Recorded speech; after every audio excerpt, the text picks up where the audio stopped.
kepala sekolah, guru, orang tua, murid, semuanya untuk mencapai visi misi yang ada di sekolah kita.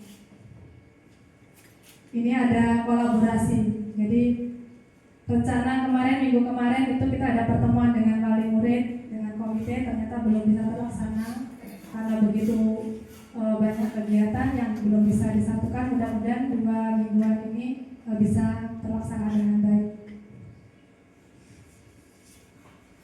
Ya, mengapa visi ini penting? Salah satunya di sini adalah pentingnya pendidikan.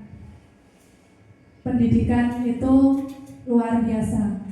Kalau kita pikir pendidikan hanya belajar ilmu pengetahuan, itu juga kurang lengkap atau kurang tepat.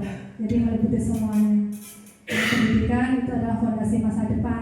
Kemudian tantangan zamannya saya, Bu Tarni, Pak Sis, Pak Eko itu akan berbeda dengan zamannya Bu Nani, zamannya Bu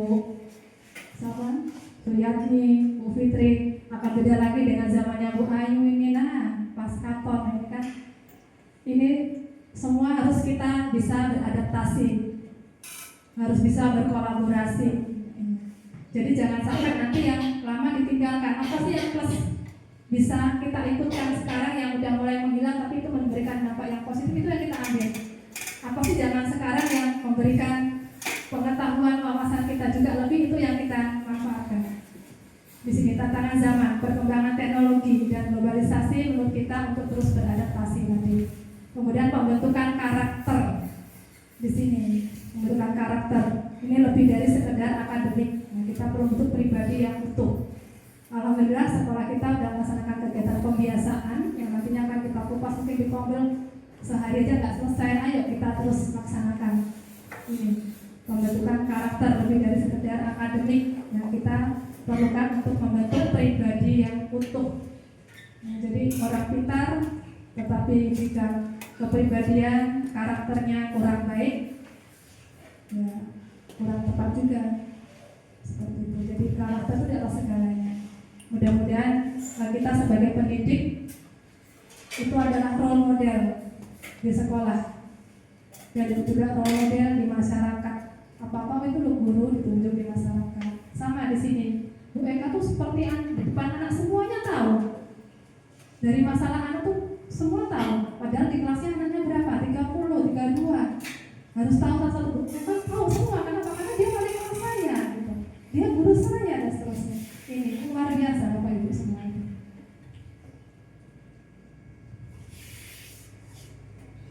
Nah, di sini visi SMP Bina Putra tadi sudah disebutkan, bermutu, mandiri, berwawasan global, berdasarkan iman dan takwa.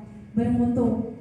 Kayak kalau bilang bermutu gitu, ingat senior gitu. Yang luar biasa dedikasinya besarkan SMP ini. Ternyata kata ini kenapa sulit untuk kita hilangkan?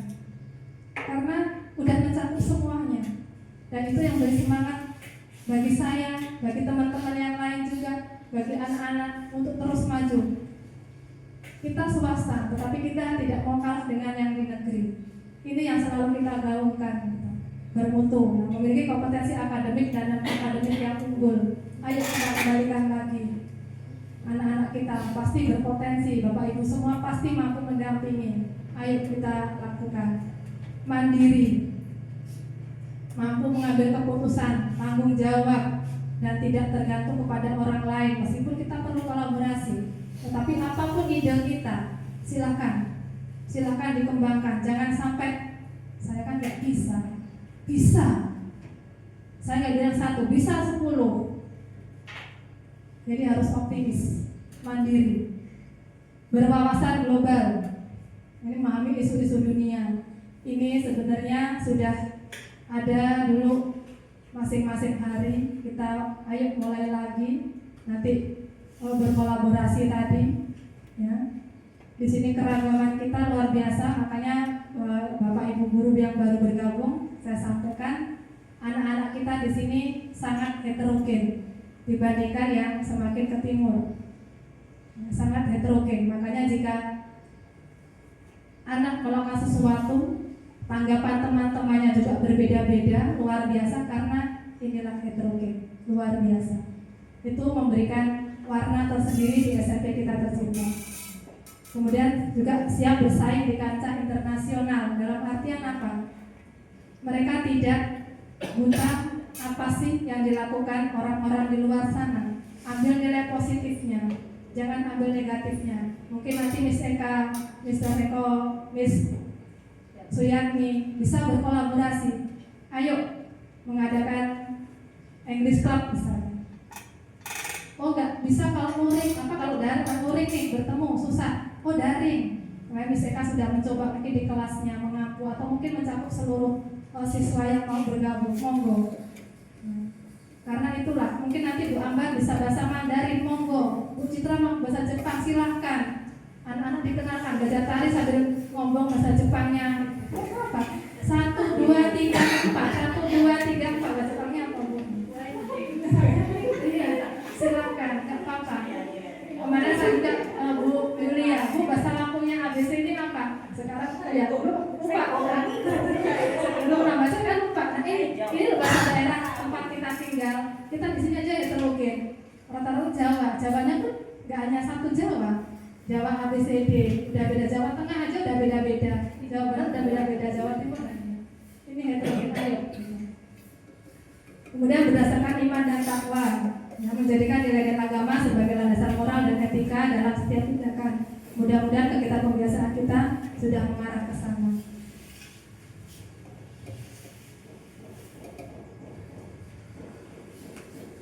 Oke, untuk misi nanti sambil jalan, sambil penyusunan KSP di tahun ini, mudah-mudahan ini bisa mewakili. Nanti kalau ada yang mau menambahkan, monggo. Yang pertama, mengembangkan kurikulum yang holistik. Apa itu holistik, Bapak Ibu? Menyeluruh, mengintegrasikan ilmu pengetahuan, keterampilan, dan nilai-nilai agama.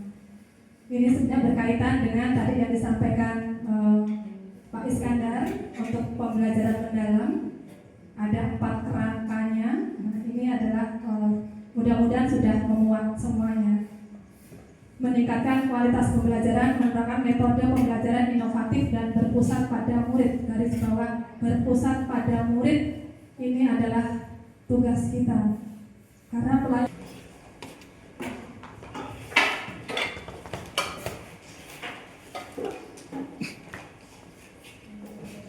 sambil nunggu Bu Fitri, masih semangat ya Pak Ibu ya? Yuk kita berdiri dulu ya. Dan dia udah nyiapin lah daripada ada sampai melatih lamper dan semuanya.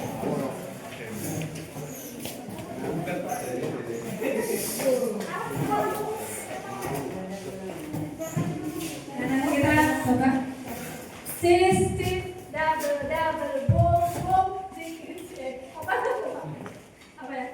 Cis double boom boom coki yes so what gitu loh ya.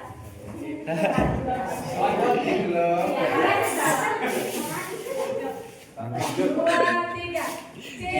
Cis, double, boom, coki, yes.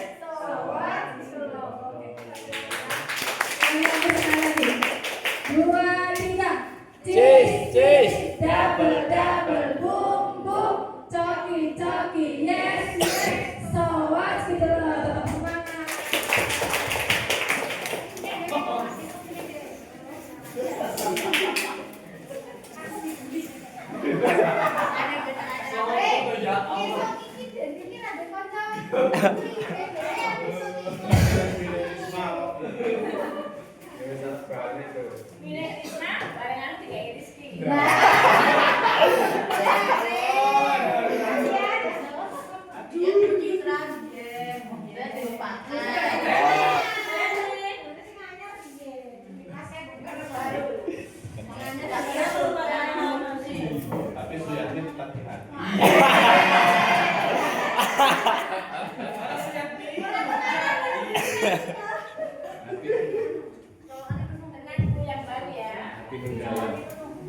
Sudah, kita mulai Bapak Ibu.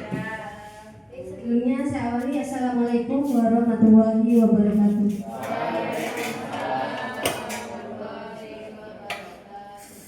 Sebelumnya saya mengucapkan terima kasih kepada Ibu Kepala Sekolah.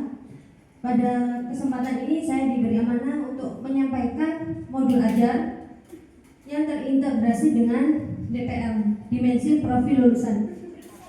Ya, Bapak Ibu semuanya, mungkin ketika kita membahas modul ajar ini bukan hal yang baru dan bukan hal yang asing, karena modul ajar ini adalah bagian dari kita. Ya, setiap tahun per semester kita selalu memperbaharui modul ajar. Nah, sama halnya dengan kurikulum Merdeka saat ini Bapak Ibu.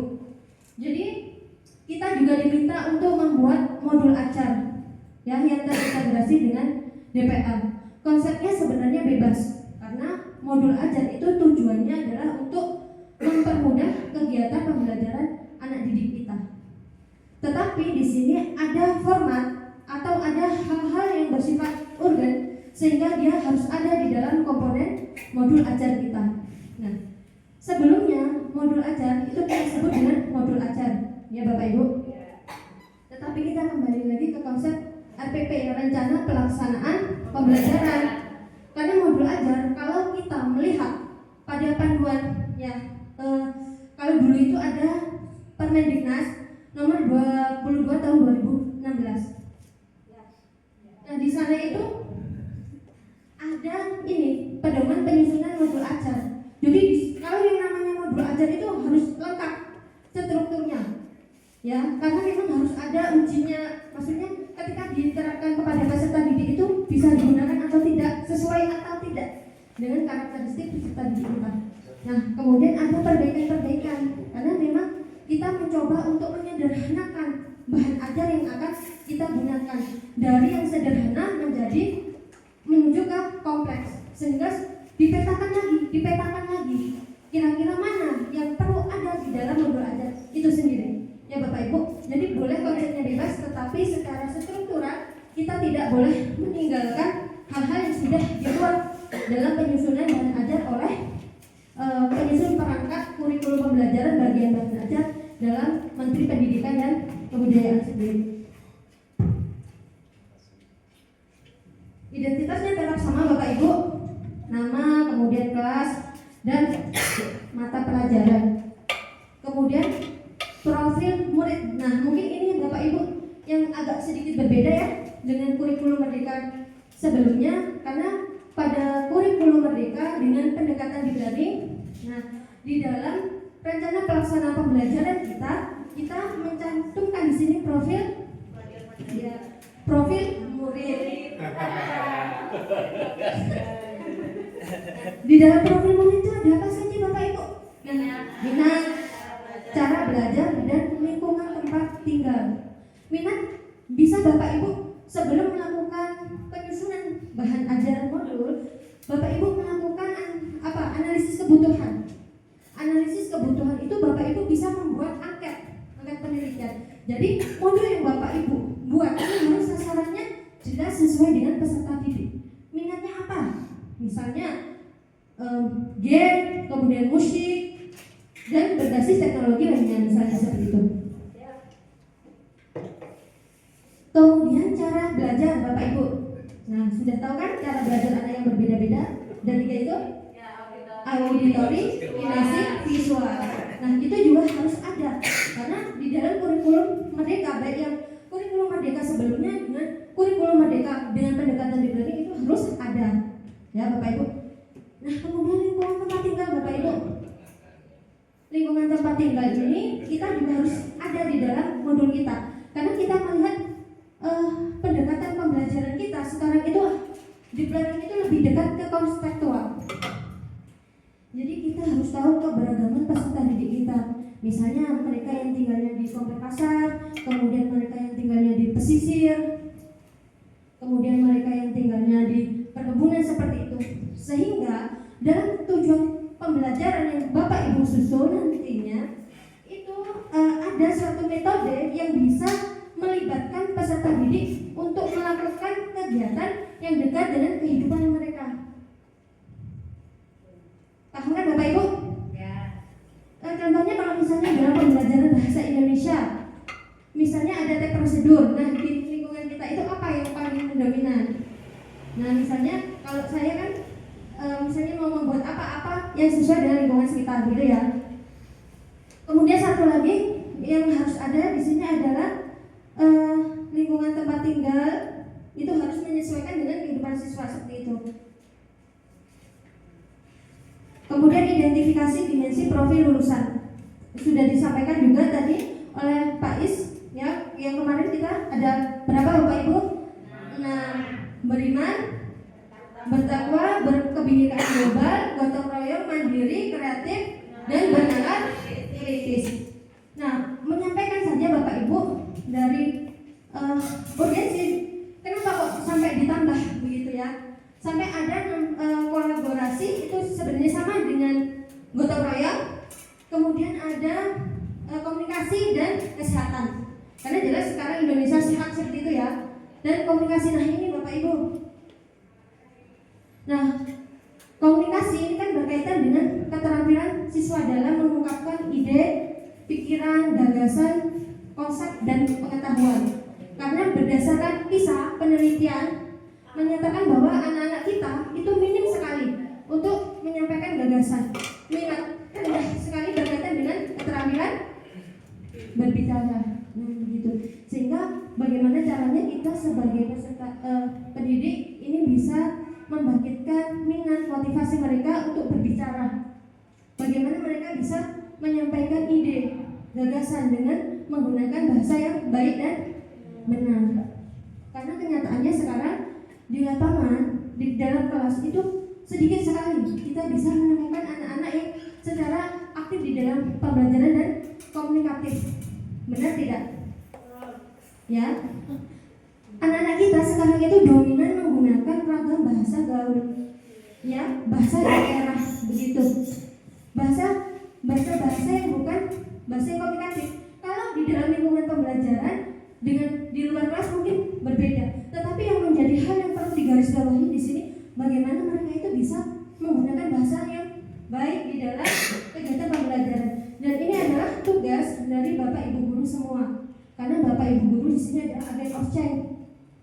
Ya, Bapak Ibu, agen perubahan, dan kita punya tanggung jawab untuk membiasakan anak-anak kita untuk menggunakan bahasa Indonesia yang baik dan benar.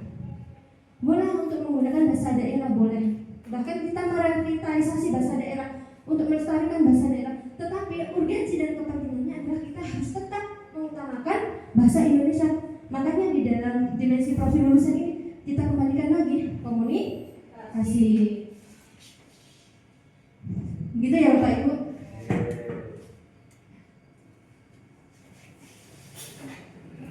Kemudian selanjutnya tujuan pembelajaran. Nah, Bapak Ibu kan sudah punya tujuan pembelajarannya masing-masing kan? Ya, masing-masing guru mapel pasti sudah punya tujuan pembelajaran. Nah, tujuan pembelajaran ini juga harus ada di dalam modul Bapak Ibu. Nah, kemudian ada yang baru, praktik pedagogis. Apa itu Bapak Ibu?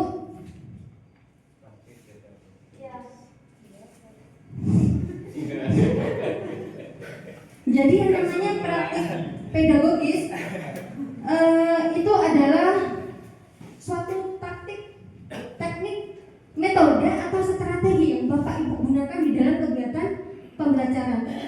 Nah, untuk apa? Seberapa penting? Esensi dari kurikulum merdeka, pendekatan diklat dan Bapak Ibu itu ada di dalam praktik pedagogis.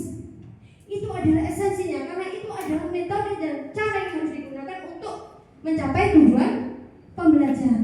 Nah, itu. Jadi Bapak Ibu silahkan mau menggunakan metode apa. Sekarang di dalam kurikulum merdeka, pendekatan diklat ini ada beberapa hal yang ditekankan. Apa? Kecerdasan artifisial, coding, artinya semuanya bisa ya AI. Kita bisa membuat metode pembelajaran yang berbasis dengan teknologi. Kemudian lingkungan belajar. Nah, sudah ya tadi pemanfaatan digital itu berkaitan dengan produk. Kemudian hal yang penting lagi Bapak Ibu, ya mungkin 15 menit lagi. Yang saya sampaikan hanya perbedaan saja kurikulum merdeka pendekatan deep learning dengan pembanding kurikulum sebelumnya, yaitu kurikulum 2013. Nah, ini ya Bapak Ibu Coba Bapak Ibu lihat di pengalaman belajar, tadi sudah dijelaskan oleh Pak Iskandar ya, memahami berkaitan dengan konsep dan pengetahuan, kemudian mengaplikasikan berkaitan dengan keterampilan, proses bagaimana peserta didik itu melaksanakan tugas yang kita berikan dari kita sebagai kolaborator, ya, aktivator, motivator, mediator, organisator, dan leader. Nah ini Bapak Ibu, memahami, mengaplikasikan dan merefleksikan. Kemudian asesmen. Nah asesmennya sama ya Bapak Ibu, karena sebenarnya ada beberapa hal yang sama, hanya mungkin namanya berbeda. Sehingga banyak kemarin yang bertanya kurikulumnya berubah-ubah. Satu belum selesai sudah ada kurikulum yang baru. Sebenarnya tidak berubah, semuanya masih sama. Yang membedakan hanya apa? Hanya ada kan perbedaan peserta didik sehingga adanya penyempurnaan dari kurikulum tersebut sehingga diperbaharui dengan nama-nama yang lain. Oh ya Bapak Ibu, ini yang namanya diagnostik. Kalau mungkin sekarang assessment of learning. Diagnostik awal berkaitan dengan karakteristik perbedaan, karakteristik peserta didik, kemudian gaya belajar, kemudian kebutuhan siswa itu seperti apa. Itu ada di dalam assessment of learning tahap awal. Assessment as learning ini berkaitan dengan proses ya Bapak Ibu, proses di dalam kegiatan pembelajaran ini Bapak Ibu pasti lebih tahu. Kemudian assessment for learning ini adalah akhir atau produk akhir. Nah terserah Bapak Ibu punya andalan apa di dalam produk akhir. Kalau kita secara kebiasaan kita, nah di dalam produk akhir ini biasanya kita akan melaksanakan ujian sumatif kan? Nah tetapi kita sebagai pendidik di sini juga harus punya icon, punya pembeda. Apa sih yang mau kita tunjukkan ketika nanti ada supervisi, ketika nanti ada pengawas datang sekolah, seperti itu. Produknya itu kita harus punya icon. Nah ini salah satu yang ditekankan di dalam pendekatan deep learning. Contohnya kalau misalnya bahasa Indonesia, materinya menulis cerpen, menulis puisi, produk akhirnya apa? Cerpen yang didokumentasikan Bapak Ibu, yang dibuat buku, antologi cerpen, antologi puisi. Nah itu nantinya ketika ada pengawas datang, ini hasilnya. Jadi tugas anak-anak tahun 2022, 2023 itu ada buktinya seperti itu. Dan itu tidak akan usang, dihapus atau dimakan waktu, itu tetap akan ada. Oh ini hasil karyanya si Siti, ini hasil karyanya Lucky. Nah itu masih ada, itu sebagai bukti. Kita pernah mengajar mereka seperti itu.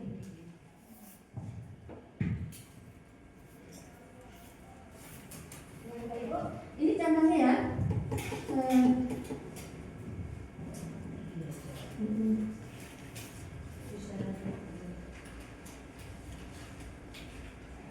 Nah, ini contoh modul ajar dalam pembelajaran bahasa Indonesia.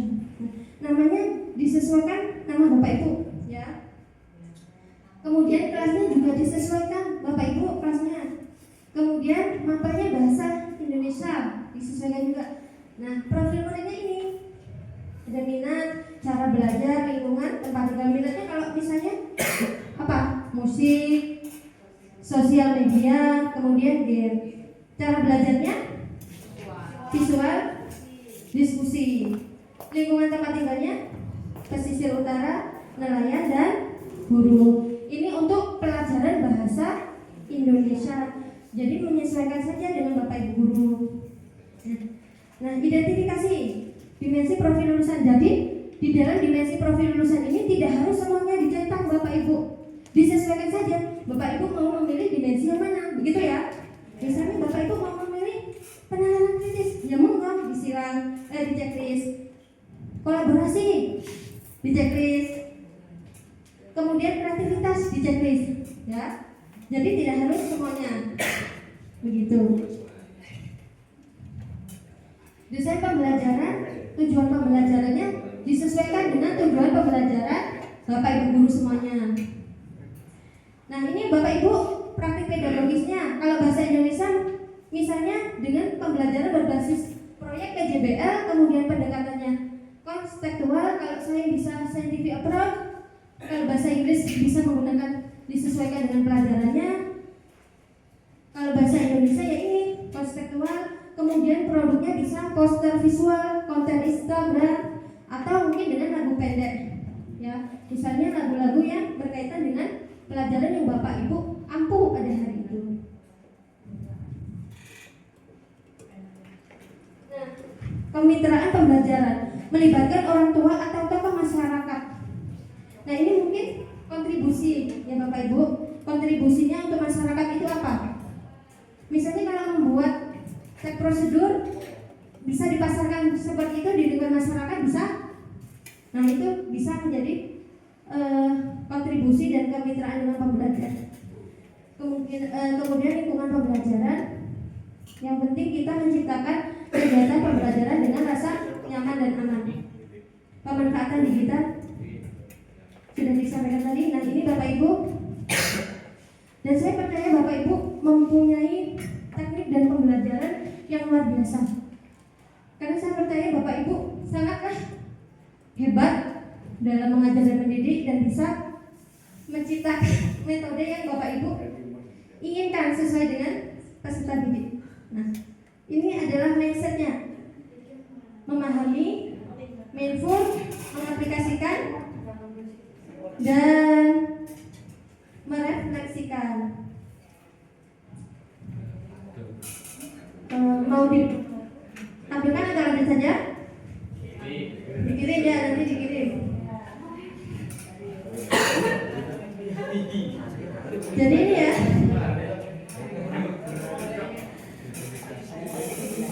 kemudian sudah semua Bapak Ibu. Nah, jadi ini kurang lebih konsep di dalam modul ajar atau RPP pendekatan deep learning. Komponen-komponen yang harus ada begitu ya Bapak Ibu. Oke, dan sekarang saya akan berikan dan sesuaikan dengan Bapak Ibu.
Ya, sudah saya kirim ya Bapak Ibu.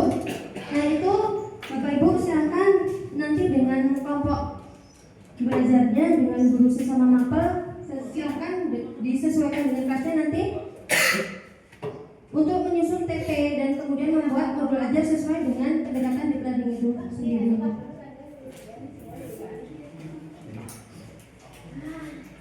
Sekalian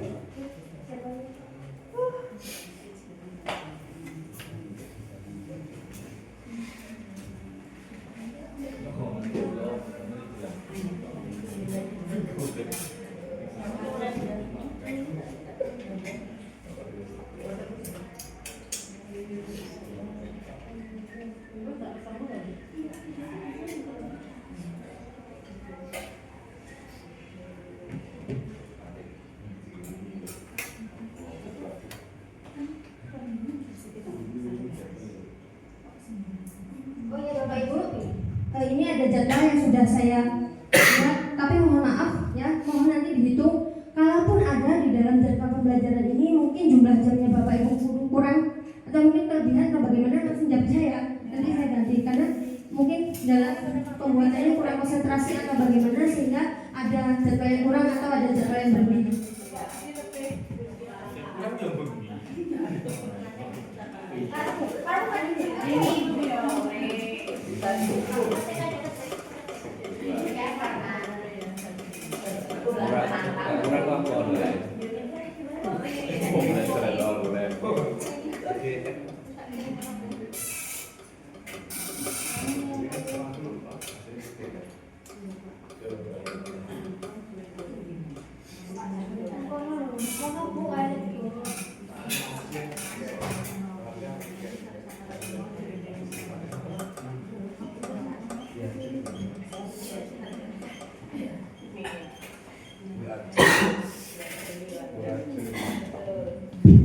Itu ya Bapak Ibu, sekarang sudah 11.15 menit.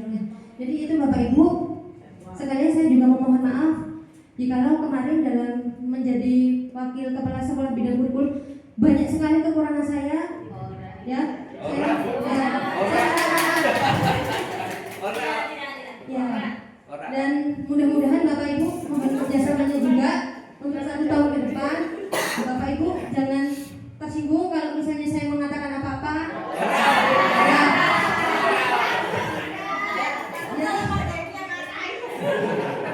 Karena itu berkaitan dengan tugas dan tanggung jawab.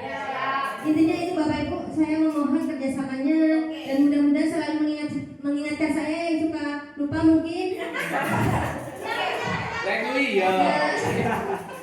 Intinya dalam 1 tahun ini akan menjadi perbaikan bagi saya terhadap mungkin kesalahan-kesalahan dan keteledoran saya di tahun yang lalu, dan mudah-mudahan tahun ini kita bisa bersama-sama bekerja sama dalam membangun SMP di Negeri.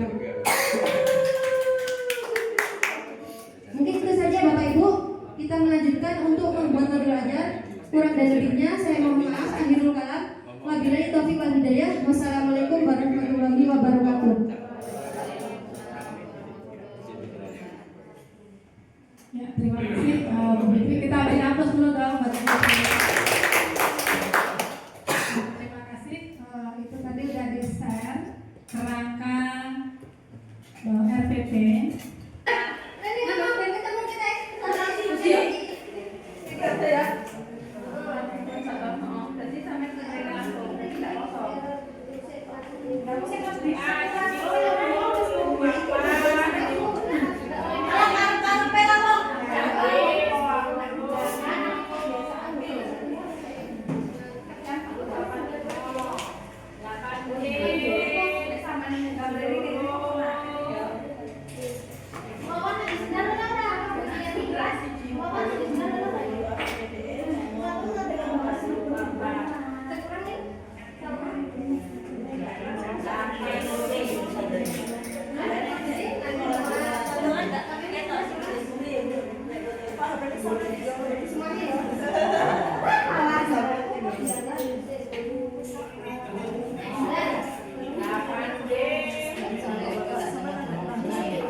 Sampai